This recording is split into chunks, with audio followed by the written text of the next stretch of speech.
This is a Sports Catastrophe production. Hey there, Heather Ho there. It's Jeff Cutter. Welcome you to another Sports Catastrophe birthday boy. And the birthday boy for today, May 30th, is someone you probably didn't think I would do, but I'm doing a WWE superstar. He is actually a manager in All Elite Wrestling. All that. But he's known for his stints in the WWF. And even made appearances for TNA and Extreme Championship Wrestling. This man actually was one of the most iconic figures in the WWE for his cerebral promos, dark charisma, and psychology in his matches, and his DDT, bringing snakes into the ring on a python. Part of the movie Beyond the Mat in 1999, and moved in with Diamond Dallas Page in 2012 to get his life back because of his addictions to alcohol and drugs. But it was inducted to the WWE Hall of Fame in 2014 and the Professional Wrestling Hall of Fame Museum in 2020. His name is Jake the Snake Roberts, or rather, Aurelian Smith Jr., because his father, Grizzly Smith, was a wrestler too. Leaving his mother when she was 17, she gave birth to another child.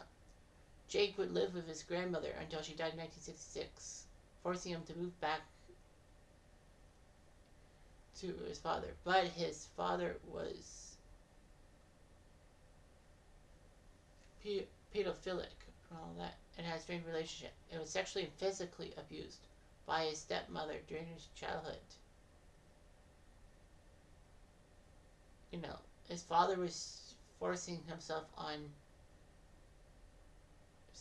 Jake's sisters, while his stepmother would force Jake to do stuff. I don't want to say it.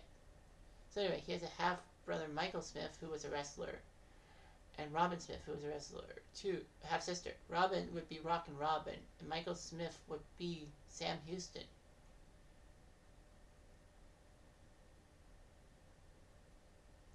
But Jake the Snake got out of it and became a wrestler in the Louisiana area.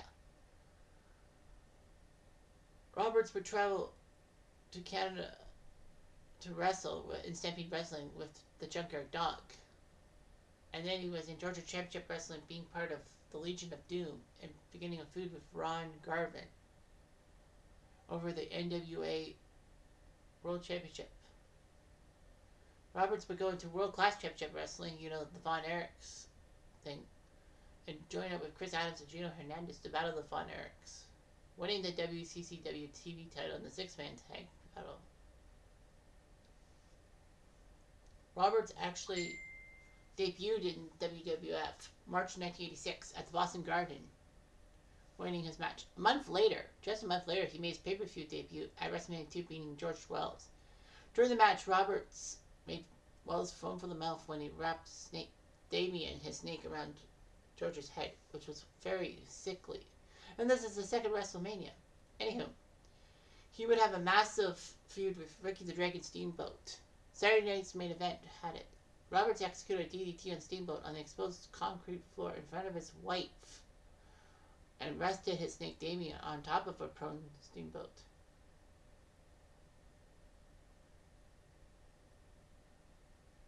Steamboat said he was okay with taking the DDT because he could protect himself from injury. Unfortunately, Steamboat could not stop his head from hitting the concrete. It was unconscious, suffering concussion. Steamboat would actually introduce a Komodo dragon as his pet to combat Roberts' snake psychological effects. Steamboat did win a few key matches, including one at the famous event in Toronto called the Big Event during the CNE in August 1986. Jake the Snake was given his own talc segment, the Snake Pit. It was patterned after Piper's Pit, in which Roberts would conduct interviews with wrestlers or managers. After Roddy Piper retired, the Snake Pit would be brought to Superstars of Wrestling, but would final air in 1987. Fan popularity was huge for Snake, even though he was supposed to be an unpopular villain. Snake challenged Randy Savage for the Intercontinental belt in '86. The fans actually cheered loudly for Roberts, even though that Savage was the good guy. This one was a double disqualification.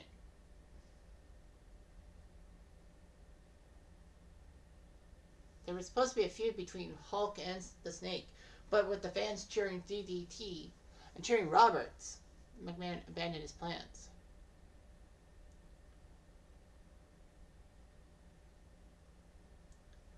But Roberts would actually jokingly thank the fans for ruining what would have been the biggest run of his career with the feud with Hulk Hogan because of that. But after Honky Tonk Man attacked Snake during a guitar during the Snake Pit, Roberts decided to get mad at Honky Tonk, but the guitar actually injured Roberts' neck because the guitar couldn't break easily.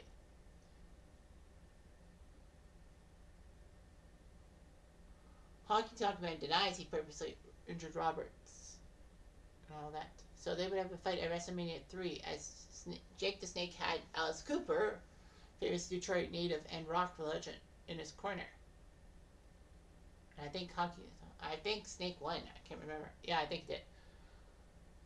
Snake would try to challenge Honky Tonk Man for the Intercontinental Belt and failed miserably.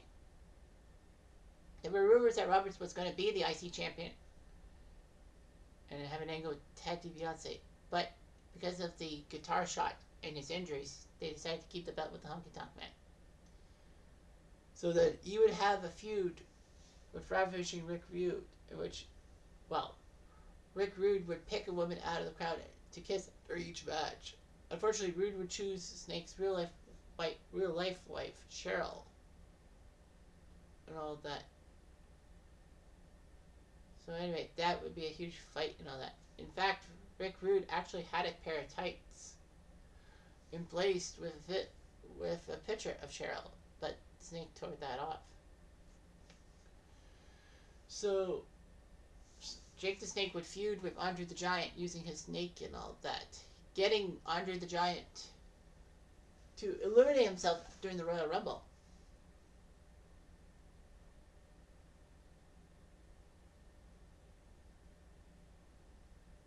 Anyway, at WrestleMania 5, Jake the Snake would face Andre the Giant, but Andre would get disqualified because he attacked special guest referee Big John Studd. Snake would enter a feud with Ted DiBiase for the $1 million belt and all that.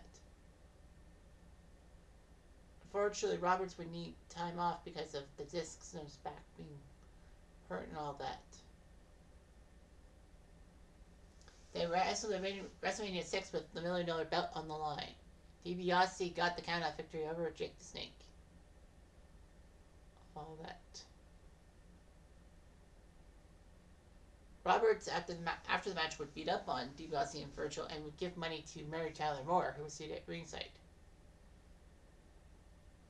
Snake would feud with Rick the Model Man Martel, who sprayed with his own cologne, Martel's cologne, arrogance into Snake's eyes. Of course, that would be the blinding was kayfabe. And Roberts would wear white contact lenses to prove his blindness. So at WrestleMania 7, they would be in a blindfold match.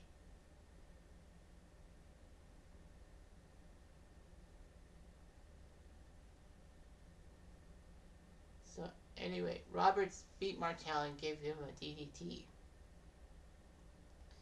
He would have a couple of big feuds with Earthquake,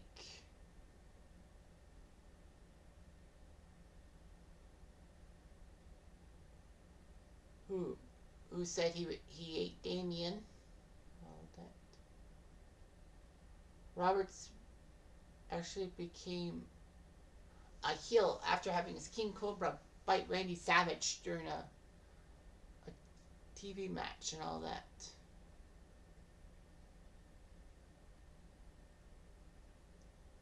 Anyway, during the post-SummerSlam wedding reception of Randy Savage and Miss Elizabeth, Elizabeth opened a package which had a live cobra, and then Roberts and The Undertaker would attack Savage.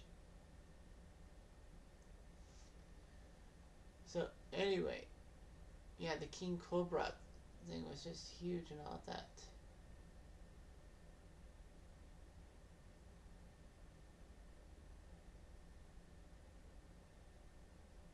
So that was just sad. Randy Savage was actually not an active wrestler, as remember, Savage lost a retirement match, quote unquote, a retirement match with the Ultimate Warrior, I would say. Yeah. And then, he wasn't a wrestler. But Savage was reinstated to get revenge for the King Cobra bite. So, anyway, Savage and Roberts were feud. Their first match was at the Tuesday in Texas pay-per-view in December, which saw, Hulk Hogan win the belt back from The Undertaker. But, Savage won the victory. However, Roberts would DDT Savage 3 times after the match. And Savage would eliminate Snake from the Royal Rumble and all that. Roberts was upset losing to Savage, so he actually grabbed a steel chair and wanted to hit either Savage or Miss Elizabeth. However, The Undertaker would prevent that chair shot, and then Savage hit Roberts with a chair instead.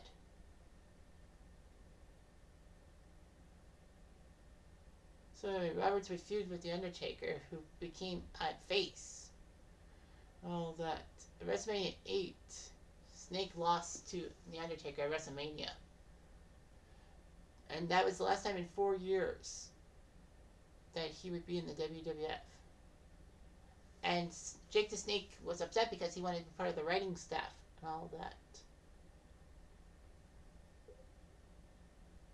He felt betrayed and all of that.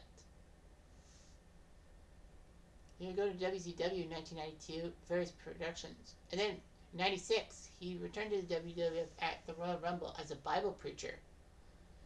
And his new Burmese python was named Revelations. Roberts had actually been a born-again Christian, began preaching around the country in real life. So anyway, Roberts was in the final against Stone Cold Steve Austin at the 96 King of the Ring in the finals, but he easily lost, and Stone Cold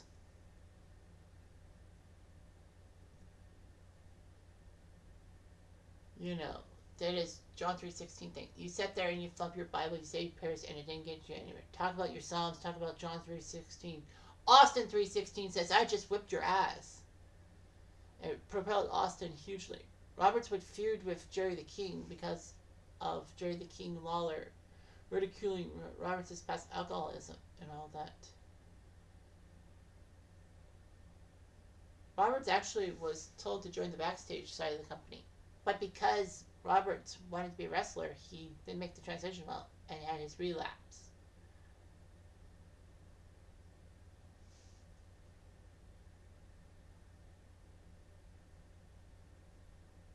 Jake the Snake did the job. He's part of the independent circuit, which actually was featured in Beyond the Mat. That famous 99 documentary, that also had the story about Mick Foley with the chair shots against The Rock at Rumble 99. But Snake, on the independent circuit, trying to get back with his father and all that, trying to get the relationships out there. But unfortunately, Roberts was put in a bad light during that documentary, and also part of the Heroes of Wrestling event at Bay St. Louis, Mississippi. The one that was universally panned. He actually would face Jim Neidhart in a famous grudge match and all that. Unfortunately, Roberts was so intoxicated, he slurred his way through a promo. You got cards, you got 21, I got 22, I want to cheat. Unfortunately, he staggered to the ring, and then out of the ring during his entrance, he would do a preposterous thing by using his snake, but to simulate, what, and stroking it. And gets the snake with his tongue. They decided to bring King Kong Bundy and Yokozuna, who were supposed to be in the main event, to fight. And then it would be an impromptu tag match with Roberts teaming up with Yokozuna against Bundy and Neidhart. Roberts was so drunk he could not stand up and lost to King Kong Bundy. That was just painful and all that.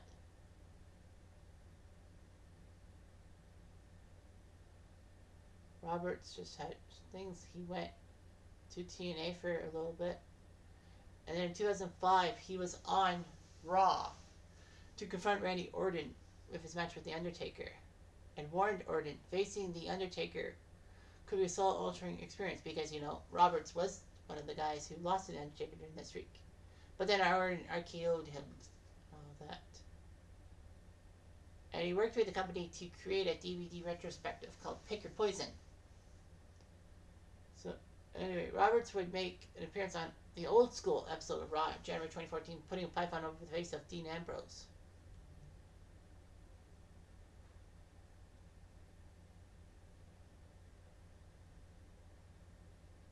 So, anyway, Roberts did his job.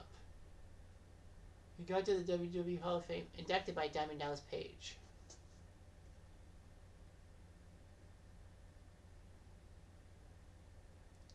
So he was part of All Elite Wrestling. All that. You want to play 21? That your promo and all that. So yeah, he's in All Elite Wrestling, and Snake said on that Pick Your Poison DDT or DVD that he copied the nickname of Ken the Snake Stabler. And would slide in and out of the ring on his belly under the rope. Would bring Damien in a canvas bag and all that. Lucifer and Revelations also would be there. Yeah, he would place a python on his opponent to various reactions and all that.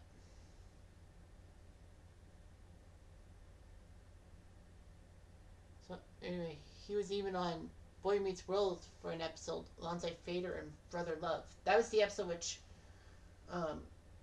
Corey tries to keep a promise to Topanga for a dance, and also deal with a classmate whose father was Vader, who wanted him to fight wrestling, but the teenager wanted to do poetry and all that. So yeah, there was a match between Jake the Snake and Vader that Corey and Eric went to and tried to do both events with Topanga at the same time, but Topanga catches them. So yeah, Beyond the Mat was terrible. He made confessions about his tragic past, the murder of his sister by her husband's ex-wife, and the collapse of his marriage. And he reportedly smoked crack in a hotel room after a reunion with his daughter. Yeah, all that. He was part of another wrestling documentary called The Resurrection of Jake the Snake in 2015, which chronicled his time living with Diamond Dallas Page to try to fix himself up and all that. So yeah, there's a lot of health issues and all that. In October 2012, after being financially distressed and resumed abusing alcohol and drugs, he moved in with Diamond Dallas Page. DDP did his yoga and all that. Jake the Snake ballooned to 300 pounds and couldn't walk without being short of breath. During filming of that documentary, he had shoulder surgery paid for by crowdfunding, and then after 18 months, he lost 50 pounds and regained mobility. He was told that he had muscular cancer below his knee and was scheduled to surgery and all that. Fortunately, though, after many surgeries, he was cancer-free. Anyway, he had double pneumonia and all that. But then doctors found abnormal brain things because of all the bumps he did. He does have a lot of problems. He has COPD, chronic obstructive pulmonary disease. So, yeah. But Jake the Snake, one of the best comeback stories of all time. I mean, knowing what this guy has gone through and what he's going through now in a positive light makes him a superstar in anyone's books. Anyway, I'm Jeff Diamond. I do.